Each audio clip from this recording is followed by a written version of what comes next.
Fit ان کرتی ہے پوری طریقے سے. قرآن کا جو بیان ہے اس میں یہ پوری طرح فٹ ہوتی ہے. وَمَكَرُوا وَمَكَرَ اللَّهُ، انہوں نے اپنی سی چالیں چلی، اللہ نے اپنی چال چلی. وَاللَّهُ خَيْرُ الْمَاكِرِينَ، اور اللہ تعالیٰ جو ہے وہ بہترین چال چلنے والا ہے. اِذْ قَالَ اللَّهُ يَا عِيسَىٰ إِنِّي مُتَوَفِّيكَ وَرَافِعُكَ إِلَيَّ، یاد کرو جب کہ اللہ نے عیسیٰ سے کہا عیسیٰ میں تمہیں اب لے جانے والا ہوں. یہ لفظ ہے کہ جس کو قادیانیوں نے اصل میں بہت بڑی بنیاد بنایا ہے اپنے غلط عقیدے کی کہ وفات مسیح ہو چکی ہے. اس لفظ کو اچھی طرح سمجھ لیجئے. وفا، وفا کے معنی ہے پورا کرنا، وعدہ وفا کرو، وفا. اب اس سے جب کہا جائے کسی کو پورا دینا تو باب تفعیل میں آئے گا وفا یوفی توفیتن، وہ ہم پڑھ چکے ہیں. ووفیت کل نفس فکیف اذا جاء، جب وہ دن آئے گا ووفیت کل نفس ما عملت، جو کچھ انہوں نے کیا ہوگا پورا پورا ان کو دے دیا جائے گا. یہ دیکھ لیجئے آیت نمبر 25. فکیف اذا جمعناہم لیوم لا ریب فیہ ووفیت کل نفس ما کسبت وہم لا یظلمون، ہر ایک کو بھرپور پورا پورا بدلہ اس کے اعمال کا دے دیا جائے گا. یہ ہے کسی کو پورا پورا دینا. کسی سے پورا پورا لے لینا یہ باب تفاعل ہوگا. توفا یا توفا، کسی کو پورا لے لینا. تو پورا لے لیتا ہے اللہ تعالیٰ نے. یہ لفظ جو ہے پورا بتمام و کمال، یہ گویا کہ منطبق ہوتا ہے حضرت مسیح پر کہ حضرت مسیح کو ان کے جسم اور جان سمیت اللہ لے گیا. ہم جب کہتے وفات پا گیا تو یہ ہے استعارتاً، جسم یہی رہ گیا صرف جان گئی ہے. اور یہی لفظ قرآن میں آتا ہے نیند کے لیے بھی. اللہ یتوفی الانفس حین موتہا، اس لیے کہ نیند میں بھی یہ ہوتا ہے کہ خود شعوری نکل جاتی ہے انسان میں سے. اگرچہ زندہ ہے، اب اس کو اگر کوئی چیونٹی کاٹ رہی ہے تو جاگ جائے گا، لیکن ویسے اس کی خود شعوری ختم ہو چکی ہے. اور روح کا تعلق ہے خود شعوری کے ساتھ. تو نیند میں بھی اللہ تعالیٰ روح کو قبض کر لیتا ہے، اس کے لیے بھی توفی کا لفظ ہے. پھر جب انسان مرتا ہے تو روح اور جان دونوں چلی گئیں اور صرف جسم رہ گیا، یہ بھی توفی ہے. اور سب سے زیادہ مکمل توفی کیا ہے کہ اللہ تعالیٰ حضرت مسیح کو ان کے جسم، جان اور روح تینوں سمیت سموچے حضرت مسیح کو زندہ جو کا توں لے گیا. یہ ہے عقیدہ جو مسلمانوں کا ہے. اور جہاں تک لفظ کا تعلق ہے اس میں قطعاً کوئی بات جو ہے اس میں ایسی نہیں ہے کہ جس سے کوئی شخص دلیل پکڑ سکے، سوائے اس کے کہ ان لوگوں کو بہکانا آسان ہے جنہیں عربی زبان کی گرامر سے واقفیت نہیں. وہ ایک ہی وفات جانتے ہیں. وفات تین ہو گئی ہیں ازلوء قرآن جو میں نے آپ کو سمجھائی ہیں. وَإِذْ قَالَ اللَّهُ يَا عِيسَىٰ إِنِّي مُتَوَفِّيكَ، میں تمہیں لے جاؤں گا. وَرَافِعُكَ إِلَيَّ، اور تمہیں اپنی طرف اٹھا لوں گا. وَمُطَهِّرُكَ مِنَ الَّذِينَ كَفَرُوا، اور تمہیں پاک کر دوں گا ان لوگوں سے جنہوں نے تمہارے ساتھ کفر کیا ہے. وَجَاعِلُ الَّذِينَ اتَّبَعُوكَ فَوْقَ الَّذِينَ كَفَرُوا إِلَىٰ يَوْمِ الْقِيَامَةِ، اور جو لوگ بھی تیری پیروی کریں گے انہیں اب ہمیشہ ہمیش کے لیے قیامت تک ان کے اوپر رکھوں گا کہ جنہوں نے کفر کیا ہے تیرے ساتھ. جو تیرا انکار کر رہے ہیں یہودی، اس کے بعد سے جو پسے ہیں آج تک پس رہے ہیں. حضرت مسیح سن 30 میں اٹھا لیے گئے یا 33 میں، اور اس کے بعد سے آپ کو معلوم ہے کہ مسلسل سن 70 عیسوی میں ہیکل سلیمانی ختم ہوا. 1,20,000 یا 1,33,000 یہودی ایک دن میں ٹائٹس نے قتل کیے یروشلم میں حضرت مسیح کے رفع سماوی کے 40 برس بعد. ان کا ہیکل سلیمانی بھی وہ جو ہے وہ ختم کر دیا گیا. اب اس کی ایک دیوار ہے. میں بتا چکا ہوں 1927-28 برس ہو گئے ہیں کہ ان کا کعبہ گرا پڑا ہے. 1917 سے پہلے تک، بلکہ یوں سمجھیے پہلے 500 برس تک تو ان کا داخلہ بھی ممنوع تھا. یہ تو حضرت عمر کے ہاتھوں جب فتح ہوا ہے، یہ ڈائسپورا کا ان کا پیریڈ کہلاتا ہے. ایک پیریڈ ان کا کیپٹیوٹی کا تھا جبکہ وہ نبوکدنضر لے گیا تھا انہیں اور بیبیلونیا میں قید میں رکھا ہے. وہ ہے ان کا پیریڈ آف کیپٹیوٹی. اس کے بعد واپس آئے حضرت عزیر کے زمانے میں، دوبارہ دوسرا ٹیمپل بنایا. اس کے بعد یہ ٹیمپل سن 70 عیسوی میں ختم ہوا. اور ڈائسپورا کہلاتا ہے کہ منتشر ہو جانا. انہیں وہاں سے نکال دیا گیا تھا کہ تم دفع ہو جاؤ یہاں سے، فلسطین میں تم نہیں رہ سکتے. کوئی روس چلا گیا، کوئی ہندوستان چلا گیا، کوئی مصر چلا گیا، کوئی اور یورپ چلا گیا، پوری دنیا میں پھیل گئے.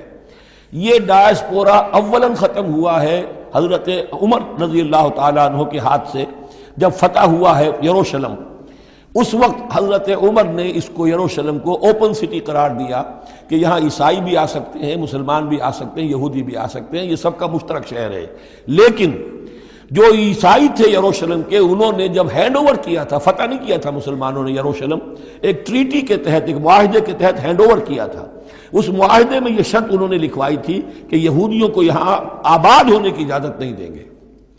چنانچہ یہ اجازت تو ہو گئی حضرت عمر کے زمانے سے کہ آ سکتے ہیں، زیارت کر سکتے ہیں، لیکن یہاں رہ نہیں سکتے، پراپرٹی پرچیز نہیں کر سکتے، کوئی مکان نہیں بنا سکتے، سیٹل نہیں ہو سکتے۔ یہ رہا ہے جب تک کہ موجود رہی ہے اسلامی خلافت۔ ترکوں نے بھی اجازت نہیں دی، بڑی سے بڑی رشوتیں یہودیوں نے دینی چاہیے انہیں، اور در حقیقت خلافت کا خاتمہ جو کروایا یہودیوں نے وہ اس لیے کہ انہیں یہ نظر آتا تھا کہ اس خلافت کے ہوتے ہوئے ہمارے لیے ممکن نہیں رہے گا کہ ہم کسی طرح بھی فلسطین میں دوبارہ آباد ہو سکیں۔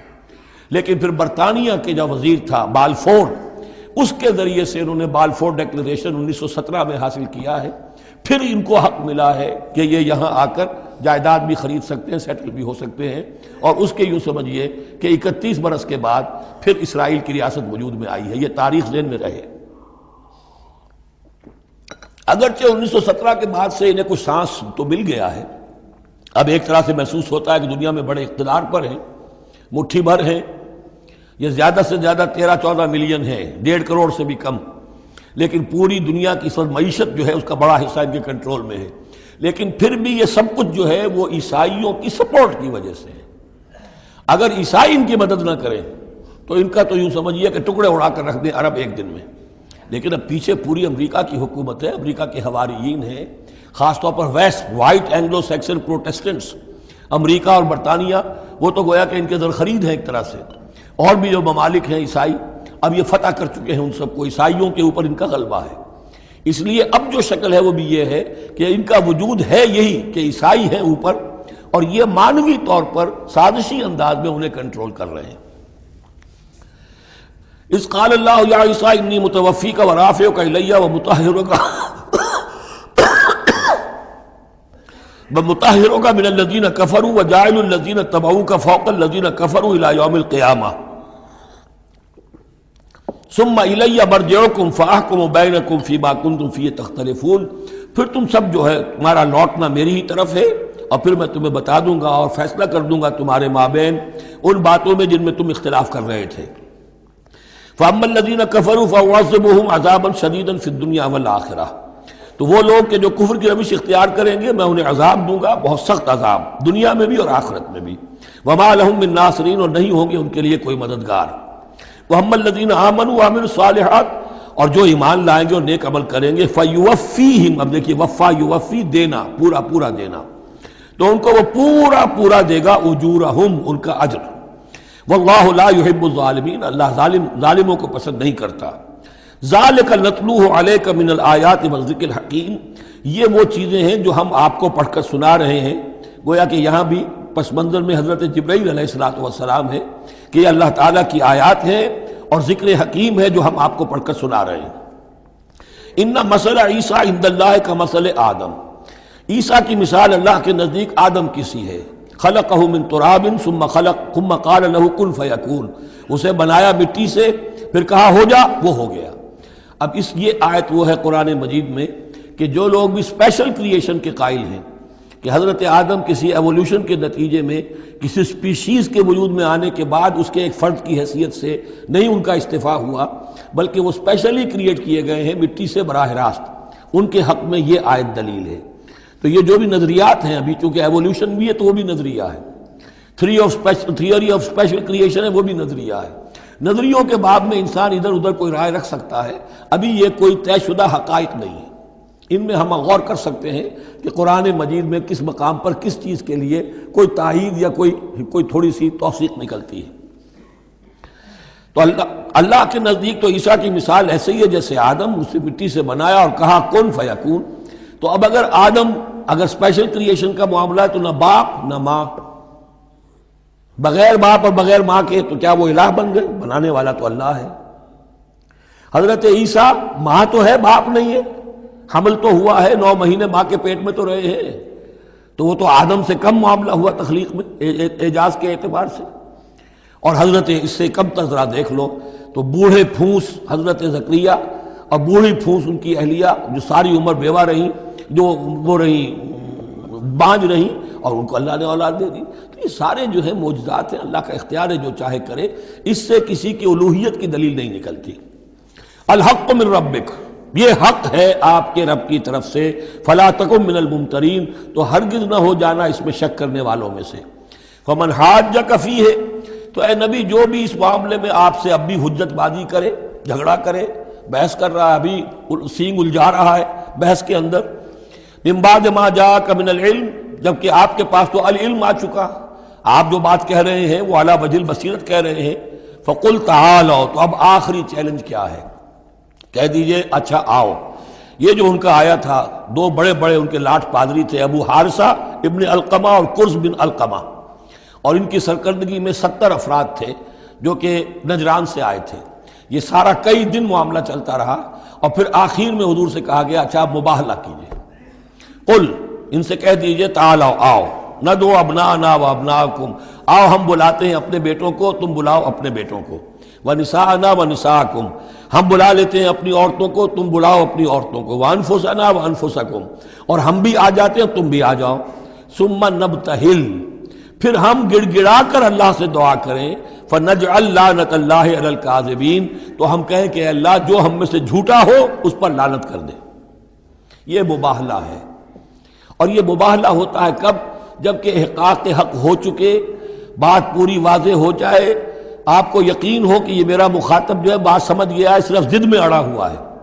اس وقت پھر یہ مباہلہ آخری شے ہوتی ہے، تاکہ ظاہر ہو جائے. اگر تو واقعتاً اسے یقین ہے تو وہ مباہلہ کی چیلنج قبول کر لے گا، اور اگر دل میں چور ہے، وہ جانتا ہے کہ حق بات تو اسی کی ہے، اور لہذا پھر وہ مباہلہ نہیں کرے گا. چنانچہ یہی ہوا، انہوں نے مباہلے سے انکار کیا، فرار کی راہ اختیار کی، اور ایسے ہی چلے گئے. فمن حاجک فیہ من بعد ما جاءک من العلم فقل تعالوا ندعو ابناءنا وابناءکم ونساءنا ونساءکم وانفسنا وانفسکم ثم نبتہل فنجعل لعنت اللہ علی الکاذبین ان ھذا لہو القصص الحق. یہ ہے صاف صاف جو بھی سرگزشت ہے صحیح اور حق، وہ یہ ہے. وما من الہ الا اللہ، اور نہیں ہے کوئی معبود اللہ کے سوا. وَإِنَّ اللَّهَ لَهُوَ الْعَزِيزُ الْحَكِيمُ، اور یقیناً اللہ تعالیٰ ہی ہے زبردست اور کمال حکمت والا.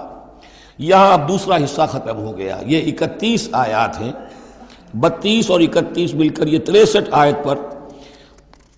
فَإِن تَوَلَّوْا، پھر اگر وہ پیٹھ موڑ لیں، فَإِنَّ اللَّهَ عَلِيمٌ بِالْمُفْسِدِينَ، یہاں آ کر 63 آیات ہوئی.